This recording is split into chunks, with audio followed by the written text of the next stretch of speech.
semuanya, kali ini Mimin akan melanjutkan alur cerita dari anime Chainsaw Man episode ke-12 atau episode terakhir.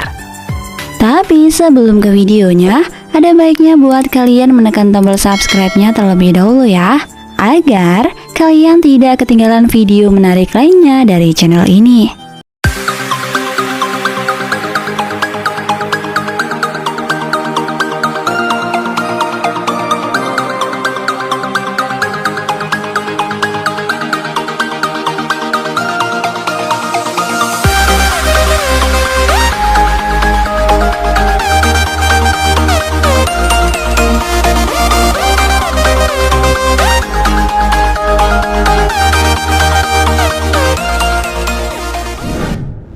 Scene berawal ketika Aki telah ditangkap oleh devil milik Himeno. Saat Aki tak sadarkan diri, dia teringat tentang masa lalunya saat pertama kalinya ia diajarkan merokok oleh Himeno. Sayangnya, pada saat itu, Aki masih di bawah umur. Jadi, rokok yang Himeno kasih ke Aki, akhirnya ia minta kembali dan berencana akan ia berikan lagi ketika Aki sudah cukup umur untuk merokok. Beberapa saat kemudian saat Aki sadarkan diri, Ghost Devil milik Himeno tiba-tiba aja menyodorkan tangannya sembari memberikan sesuatu di balik genggamannya. Dan ternyata yang ia berikan adalah rokok yang Himeno simpan selama ini. Dan di balik rokok itu ternyata terdapat tulisan yang berbunyi balas dendam dengan mudah. Setelah melihat rokok itu, si Aki pun beranjak menghampiri Ghost Devil. Himeno Senpai bilang karena iblis hantu tidak memiliki mata, dia hanya bisa melihat rasa takut. Dan karena Aki tidak takut kepada Ghost Devil, ia pun tak bisa melihat Aki. Jadi, dengan mudah, Aki menghampiri Ghost Devil dan dengan mudahnya ia melenyapkannya. Setelah Ghost Devil dikalahkan, Kobeni pun berhasil menangkap Sawatari. Menyadari dirinya telah terpojok, Sawatari akhirnya tidak bisa berkutik apa-apa lagi. Di tempat lain, kita diperlihatkan Denji dan Power yang sedang berada di dalam lift. Saat ngelihat Power makan bangkai zombie, Denji tuh ngerasa jijik banget. Karena bagi dia, itu adalah hal yang gak layak untuk dimakan. Si Power yang gak terima sama kata-kata Denji pun langsung bilang kalau manusia, anjing, babi, hingga zombie pun sama saja rasanya. Karena yang namanya daging, ya tetap daging dong rasanya. Dan kalau kemudian mereka berdua pun bertengkar karena hal itu. Saat mereka lagi pada ribut, tanpa disadari, mereka berdua bertemu dengan gerombolan zombie. Karena Denji sadar kalau mereka belum menyadari keberadaan mereka, si Denji itu ngomong ke Power buat bersikap tenang. Tapi bukannya Power diam, dia malah teriak keras-keras sambil memperkenalkan dirinya kepada para zombie itu. Ditambah lagi, dia juga nantangin para zombie itu bertarung dengan dirinya. Bahkan dengan bangganya dia ngajak Denji buat ngikutin dia dan menyaksikan kehebatannya saat melawan para zombie itu. Gak lama kemudian si Denji pun bertemu dengan Katana Devil serta para bawahannya. Saat Denji mau ngaktifin mode Chainsaw-nya, si Katana Devil itu bilang kalau dia bakal bersedia menyerah kalau Denji itu bersikap baik dan sopan kepada mereka.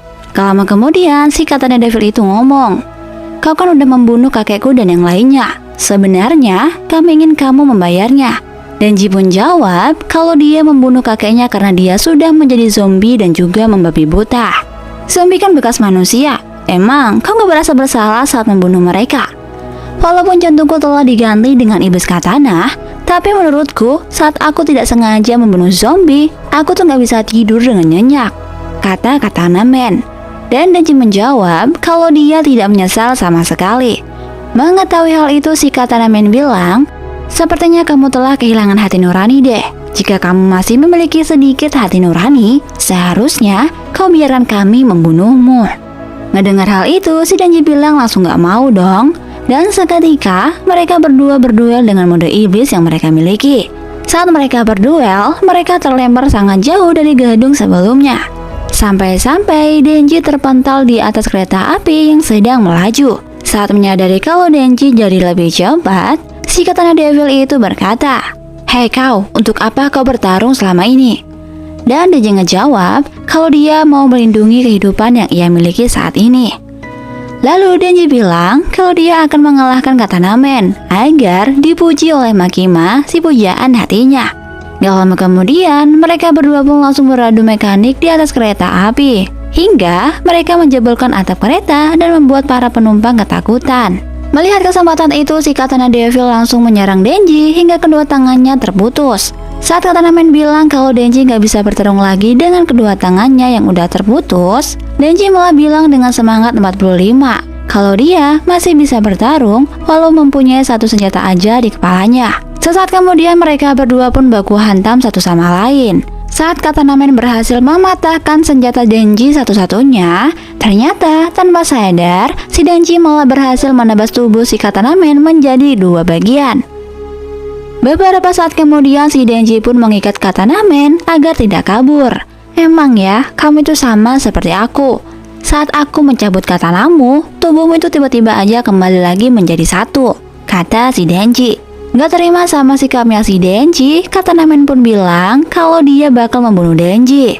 Tapi Denji malah menanggapinya dengan santai, bahkan menganggap teriakan itu sebagai lolongan seorang pecundang. Sambil menunggu polisi datang menangkap Katana Man, tiba-tiba aja Denji itu kepikiran suatu ide yang menarik. Dan di waktu yang pas tiba-tiba aja si Aki datang ke tempat mereka. Langsung aja Denji bilang ke Aki kalau dia mau mengadakan turnamen tembak biji si Katana Devil. Tapi di awalnya si Aki itu menolaknya. Dan gak lama kemudian dia pun menerima ajakan dari si Denji. Beberapa saat kemudian para Devil Hunter berhasil mengalahkan para penjahat itu, serta membuat Katana Devil mati kutu. Makima bilang ternyata dalang dari para teroris itu adalah Sawatari yang merupakan mantan Devil Hunter yang berkontrak dengan iblis senjata api. Iblis itu memasuk senjata untuk para Yakuza dan sebagai balasannya Sawatari menginginkan jantung dari iblis gergaji. Dan alasannya mendapatkan jantung iblis gergaji sampai saat ini belum diketahui.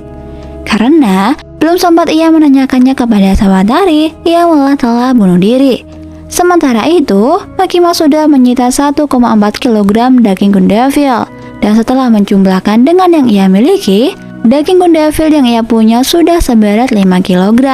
Hingga akhirnya potongan daging itu bergerak menuju tubuh yang aslinya. Nah, kira-kira siapa ya Gundevil sebenarnya? Untuk update videonya, jangan lupa buat kalian menekan tombol subscribe-nya ya guys, agar kalian tidak ketinggalan video menarik lainnya dari channel ini. Thank you.